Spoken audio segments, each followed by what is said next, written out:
Come on up, Raina. And to speak with Raina today is also a superstar diamond coach, multi-time elite, has been a top 10 coach from Virginia Beach, Virginia. Please give a warm welcome to Brittany Legette. Hi. Thank you. Did you guys know that you were in the fun hall now? Yeah, no pressure. Let's hear it, fun hall! I've been seeing your posts all week about the fun hall. We get it done in the fun hall. All right, Brittany, Raina, take a deep breath. They're going to give you a fun ride. Get it done. If you guys were wondering whose voice that was behind stage, that was mine. That was the awkward moment. I was accidentally mic'd. Okay, so let's kick this off. Are we with the last ones? Is that right? Okay, so I hope you're still awake. I hope you're good. Our topic is really crucial, so I hope you get something from this. It's onboarding new coaches who are ready to build their business. So we're going to dive right in. The thing I want you to really take a pause and look at while we're sharing is that subtitle right there, who are ready to build their business. That is so key. It's so critical in onboarding new coaches. And so as Raina and I are sharing our best practices, I want you just to imagine that we just text message each other and we decided to go meet for a cup of coffee and we're sitting down and we're sharing the things that are working for us. So I hope that that's the feel that you get here. I was telling all the other halls that you may or may not hear something new tonight. You might not. And you know, if you do, great. Use it, figure it out for yourself. But if you don't, let that be an encouragement to you too, to keep trucking, keep doing your thing. Okay, so let's dive in. That readiness is key. So as a new coach, I joined as a coach 4.5 years ago, January 2013, and I was ready to build my business from the very beginning. Raina and I have a similar story with that, but we were just ready. Life was, I was just ready. I was ready to make a difference. I was ready to figure out how to help a lot of people, how to make this business work for my family and our goals, and how to create a successful team. But as we know, life sometimes throws us curveballs and we just enter seasons in our life that are a little less predictable, and they can sometimes throw our aspirations for a little bit of a loop. And so these three pictures represent those seasons in life for me that have been challenging recently. The pictures from left to right just represent my husband and I going through our infertility journey, lots of medicine and appointments and money and lots of stuff involved with that.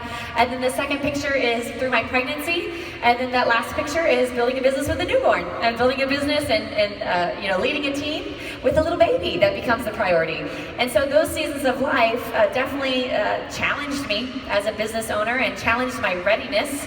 But I thought to myself, if we're going to highlight this readiness term, I want to put some examples to that word. So for me, that readiness looks like plugging into your team, plugging into the Team Beachbody has to offer, being proof that the products work even if you're 35 weeks pregnant and graduating quarter force. It looks different, of course, but the vital behavior is still the same. You're still showing up. Another example is learning every day, just being committed to the progress. To me, that is readiness. So as you're sort of thinking to yourself, am I exhibiting this readiness, or are my new coaches showing me that they're ready before I onboard them? Those are maybe some examples that can help you identify that, because life gets nuts, but we gotta stay ready. Life gets nuts, 100%. I remember when we were putting these slides together and we were like, how are we gonna tie in our stories into, can you hear me okay? Yeah. Okay, I'm not hearing an echo as much. I know. Okay. Like, hello out there. But we were like, how are we going to tie this into like onboarding new coaches and finding coaches that are ready? And I think it starts with us. It starts with the people in this room. Like, we have to be ready as well. It's not just about finding people who are ready. It's about us starting and showing that to people and showing what that readiness looks like and that commitment looks like. And life has definitely happened over the last 4 years. I started as a coach in April 2013, so just a few months after Brittany. And I mean, straight out of the gate, I had people that were doubting me. I had people that, you know, were shaming me for posting my body on Facebook and things like that. So that's an obstacle to get over. I moved 3 times in the last 4 years. I moved from Missouri to California to Colorado and adjusted to that, not knowing anyone and getting used to that transformation. I spent the first 3.5 years of my business talking about how awesome my marriage was and how we came through so many obstacles. During that time, it was actually falling apart. So I've gone through a divorce very publicly, and then I got sick. And that's been the biggest obstacle of all, I think, just energy-wise. So I look at, my journey, and I look at the coaches that are coming on, and I hear excuses all the time. I mean, you guys have heard them too, or you guys have probably made them before.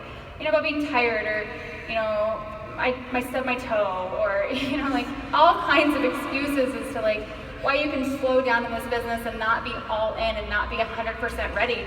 And all I can do is just giggle when I hear that, because I'm like, oh no, there's many people out there going through way worse than you are who are killing it in this business just because they've had that readiness mindset. Absolutely. You're proof, girl. All right, so yeah, get right here. So as we're digging in, you guys, whoa, my bad, y'all. It's bound to happen at least one time. Okay, so as I think this is going on its own a little bit, but we'll get it. Okay, there we go, thank you. Okay, so as we dig in here, let's do a quick poll as we're talking about onboarding new coaches. Can anybody attest to feeling scared, fearful, nervous about onboarding a new coach, sponsoring a new coach? People are raising their hands before even actually knowing the question. I already know what she's going to say. They're like, I'm scared. Because what do we do with them after they say yes, right? Okay, so I think you're going to get some good nuggets from this. Okay, so first things first. When we have a coach that joins our team, both of us do the same first step, so it's kind of convenient. We send them a welcome email of some kind. I recently changed my one welcome email to a welcome email series. I send that cute little bitty email right there in the corner of the page. Yeah, and that's it. And that's cool too. So that's how I started. I started with just doing one email, and then just recently I said, hey, let me try just chopping it up into 7 emails. So there are 7 emails total in my welcome email series. And you guys, these emails, either you do one email or you do a series. For me, I do a series, and it's just all the common questions, concepts that I believe a new coach needs to be familiar with or start thinking of as they're starting as a new coach. So it's not bad to do one way or the other. You just do what works for you and be willing to change things up when you feel like you need to. Okay, so we've got 7 emails. I broke them up with just all these pertinent points. I'm going to show you all of my emails, the titles and the things that we cover. But a really big part of this email series is that I ask for responses. I don't just send a bunch of email to my new coach that's kind of like spam, Overload. Right, because they're already probably overwhelmed.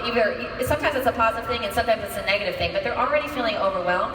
And so asking for responses creates that back and forth, that interaction with those new coaches from the get-go. So an example of asking for a response might be that I say, hey, are you intending to be a hobby coach that's doing this for fun, to earn a little extra on the side, help a few people when you see them at Target? Or are you interested in building this business? Are you interested in making a large impact on people, helping a lot of people, becoming a leader of your own team?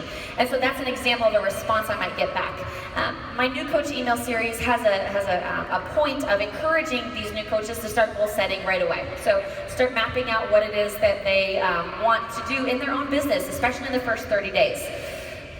Next, like I kind of just referred to, it gives me an opportunity to follow up with them if I'm not getting those responses. If they're not emailing me back like, hey Brittany, yeah, this, I want to do this, then I know that I need to check in with them. They might be feeling a little overwhelmed on the negative side. They might need me to help them kind of slow it down, refocus, figure out what's kind of freaking them out a little bit. And then lastly, these welcome email series, they're setting up expectations. What I've learned in my 4.5 years as a coach is that communication is so key for both of us. For them to understand what I expect of them as a new coach, and for them to know what they can expect from me as their sponsor, as their mentor. So I'm introducing that concept in this welcome email series. One thing I do is, in my little bitty email that I send out, I have the link to our team page, so they're plugged into our group, all the downline team page. And then I give them a link to our team training website, and it's nothing fancy. Like, I literally made it my own, like myself, on like website builder. And I incorporate these strength assessment tests. So you can use a gym test, you can do animals and colors and shapes and size, there's a ton of different strength assessment tests out there. I like the gym test.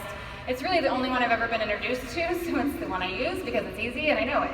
But I use it to find out if they're an emerald or a pearl or a ruby or a sapphire. And I do this because when I started coaching, I was, again, all in. I jumped in, I was plugged into a 30-day training group, but it wasn't anything crazy. It was like a little bit of coach basics. So I relied on YouTube. I relied on videos from I watched every single Scotty Hobbs video I could, every single Melanie Mitchell video I could, like all of these just different tools. But I found out as I started to grow a team, as I hit Diamond and started to develop other leaders underneath me, that not everybody is motivated like that. Not everybody works like that. Not everybody is wired like I am. And not everybody will do anything for a tank top like I will do. I'm not kidding. I am luckily attracting a ton of people on my team who will do anything for a tank top, so it's paying off. But it helps you kind of just identify who you're bringing on and what they're motivated by and just how they respond to your training. Because I can't, I'm a Ruby Sapphire and I'm not going to be motivated, by, you just help this person, and I'm like, give me a tank top for helping them, you know what I mean? So find out who you're coaching, because it'll really, really, really help. Awesome. The next piece is creating a welcoming culture.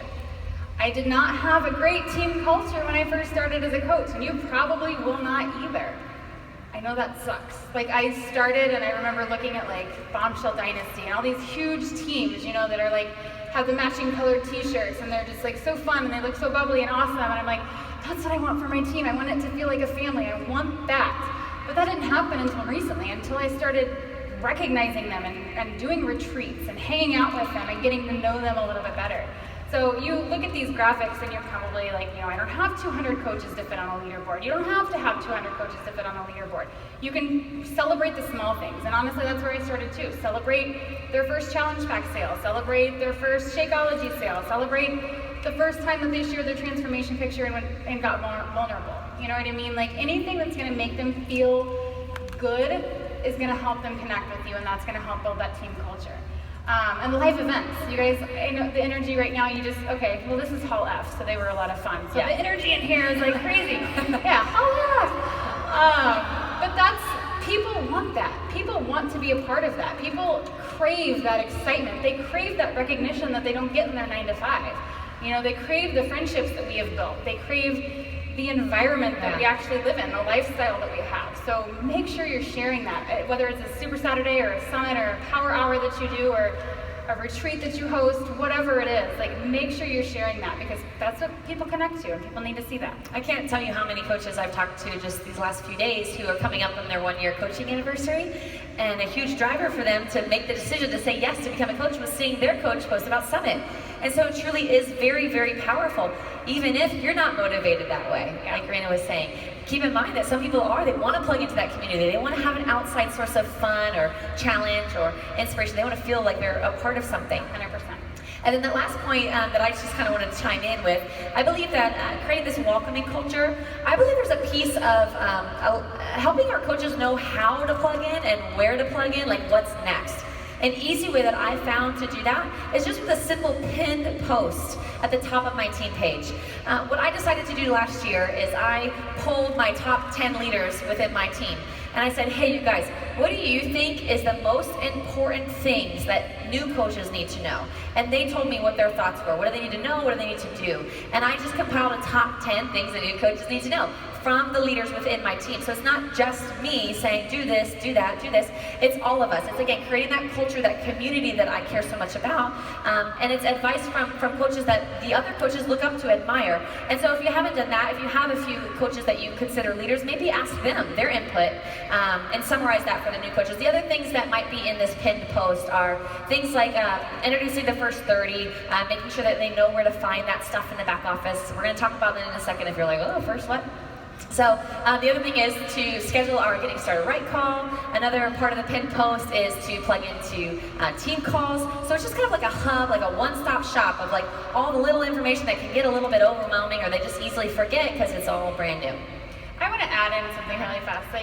When I first started, again, I didn't have a team page. I get that question a lot, when should I open my team page? And I think it overwhelms a lot of coaches.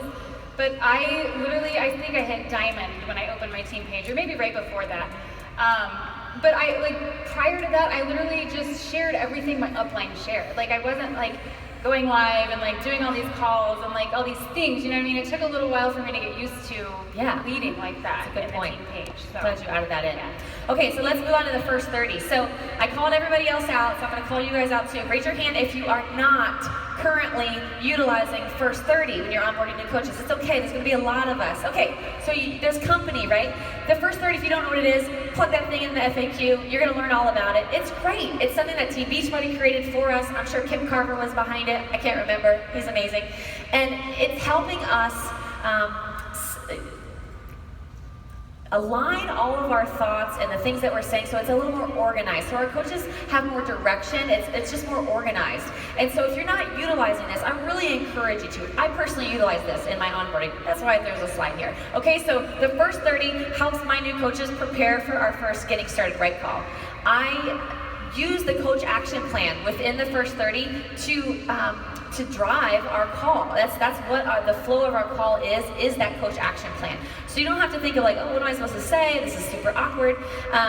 The coach action plan can give you the steps to talk about with your new coach if you choose to do calls for your GSR.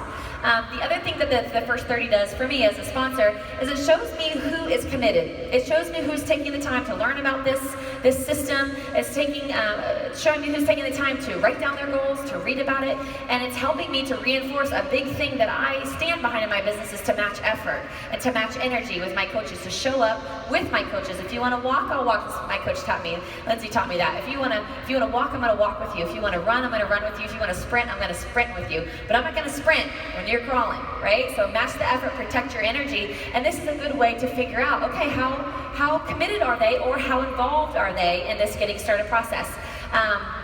The next thing that the first 30 does, why I utilize the first 30, is that it helps them to set their own goals.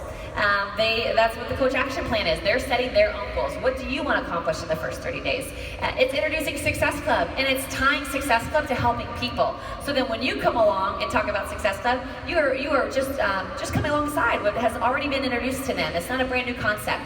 So that's another really key part there. And then lastly for the first 30, and probably my most favorite because I'm a huge fan of resourcefulness, is it's teaching my new coach to be independent, to run a business, and to be autonomous, and to be in charge of their own goal setting. And I get to just come alongside with them as their sponsor and cheer them on, root them on, mentor them, and pass along resources. Okay, GSR. We do this differently, so you're going to see just a little variation in styles or in preferences. And mine might change tomorrow, right? So GSRs right now, I primarily still do one-on-one calls. And I hate talking on the phone. Does anybody hate talking on the phone? Yay! I'm not alone. No, I literally cringe. And so I do a GSR video. So my team knows I have this awesome 43-minute video that you get to watch when you sign up as a coach, but it covers everything that you would cover in a GSR call. Success Club, trips, prizes, all the things I'm motivated by. So, yeah. So I still do one-on-one calls. I hop on the phone with them. In a perfect world, within 2 weeks of their sign-up is sort of my rough timeline. And then about every 2 to 3 months, I host what I call a new coach orientation Zoom, a video chat that's open to my whole downline. And we just talk about new coach stuff. We talk about Emerald, we talk about success starters. They get a chance to ask questions. We're talking about first 30. It's just a chance to get face-to-face with a larger part of our team, for them to feel comfortable, and just kind of get to know what it's like to be a new coach and not feel so, kind of lost in the mix. Yeah, I don't host a lot of groups. I found that, over the course of 30 days or 60 days or 90 days or however long the actual group is, I find that a lot of people just kind of fall asleep at the end. And they're not really paying attention anymore. And so I do, usually twice a month we host what I call our new coach broadcasts. But it's the exact same information. I try to keep it to an hour, but it's like Success Club and rank advancement and all the things that new coaches need to know. I go live on our big team page and cover that. Just because I think the interaction is a little better than, for me anyway, and for the people that I attract versus a group. The other thing that I utilize in a GSR, and I'll make sure to share this in the Beachbody Champions page if you're not in that, is a GSR worksheet or tracker. It's just a piece of paper that I made on PicMonkey, and it's on the top, there's 3 boxes. The first box is just all the little things that I don't want to forget to talk about. Who knows, we start talking about their baby or their dog or their something else and I just get distracted. that's just kind of helpful for me to make sure I don't forget to talk about success starters or challenge groups or whatever the main things are. The middle box is a running list of what they're reading for personal development or listening to. So I just kind of jot down what they're listening to, what they're committed to. And then the last box on the top is their why. As they're sort of exploring what their why is, I jot down keywords so that I can, just encourage them to keep exploring that process and build that out. And then the rest of the sheet is literally just blank lines with dates. And so I can say, okay, on July 28th, we did our GSR call. These are the main points. And then every time I talk to that person from then on, it's just a running list, so that I can remember some of the key points. I'm a pen and paper person, you can do it digitally, and I just have a binder. And so that's what I do for my GSR calls. Each coach gets a new little worksheet tracker, and we just work with that. And that helps me to personalize my mentorship for that person without having to remember every single person's life for 4.5 years. The last 2 points here are pretty self-explanatory, not new news, but our GSR calls are a chance for that new coach to ask questions. And again, we review expectations again. It's probably the second time you've heard me say that. I introduce it in our welcome email series, and I'm following up again on the phone, like, hey, let's talk about your expectations, our expectations, so that we're just on the same page and all is good. So again, on the point of not doing very many groups, I have like our actual main team page with my entire downline. I have a personally sponsored group. But the main thing I do is message threads, just creating a message thread on Facebook. It's literally as simple as that. But I use it for new coaches, so if you're a new coach, you're plugged into the June new coaches thread. If you're pushing for a Success Club, you're pushed into a Success Club thread. And I've even gone as far as having a Success Club 1 to 2, a Success Club 3 to 4. And then I stop annoying them after they hit Success Club.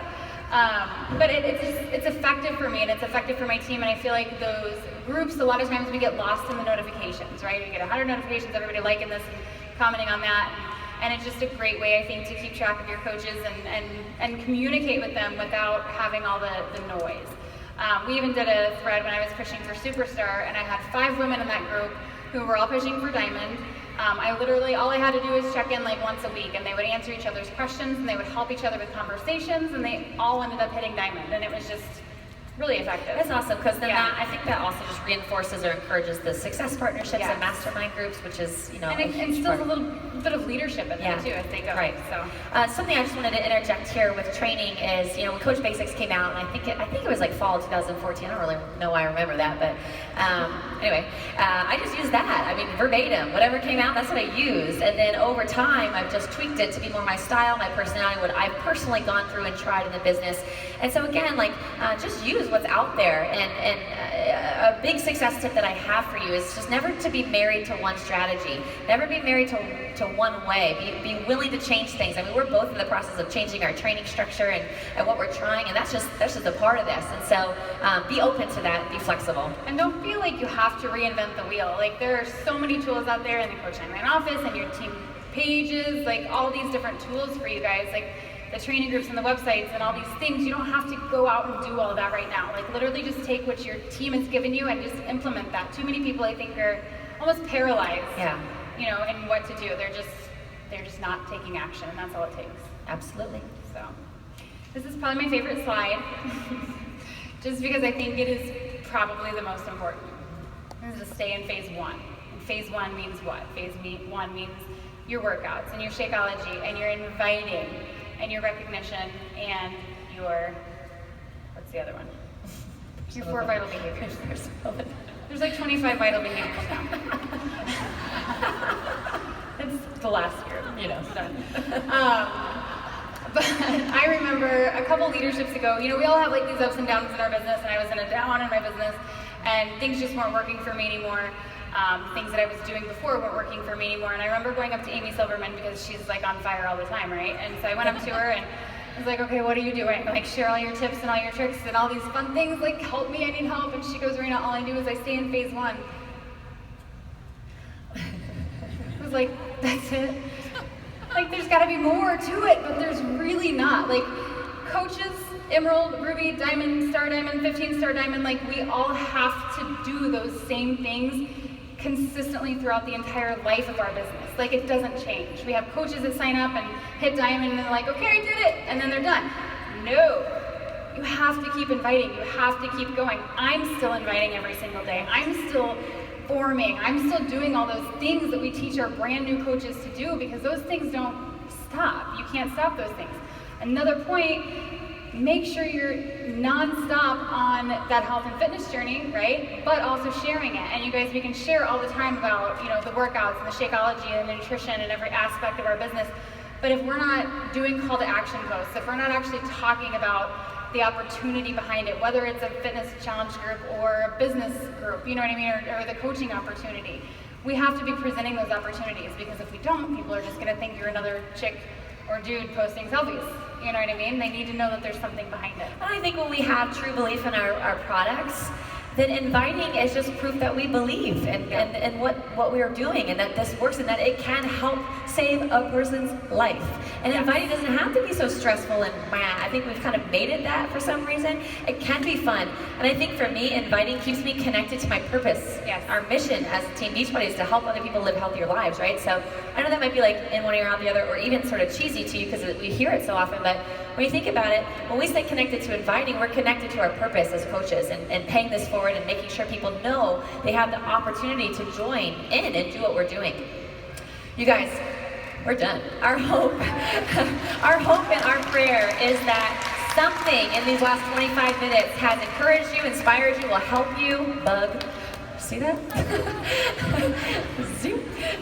To confidently onboard your coaches. You can eliminate that fear. You can be passionate, be excited about onboarding your coaches. I want you to do one thing. I have one last challenge. Now y'all are walking out and I'm not mad at you. Get up. I'm not mad at you. You can listen while you're walking. But I challenge you to take Summit home with you. Don't just grab the information, take it home with you. Figure out your own plan. Figure out your own simple system to onboard your coaches, you guys. Thank you for letting us share the stage. Bye, you guys. Thank you. All right, hey, let's give it up for Raina and Brittany.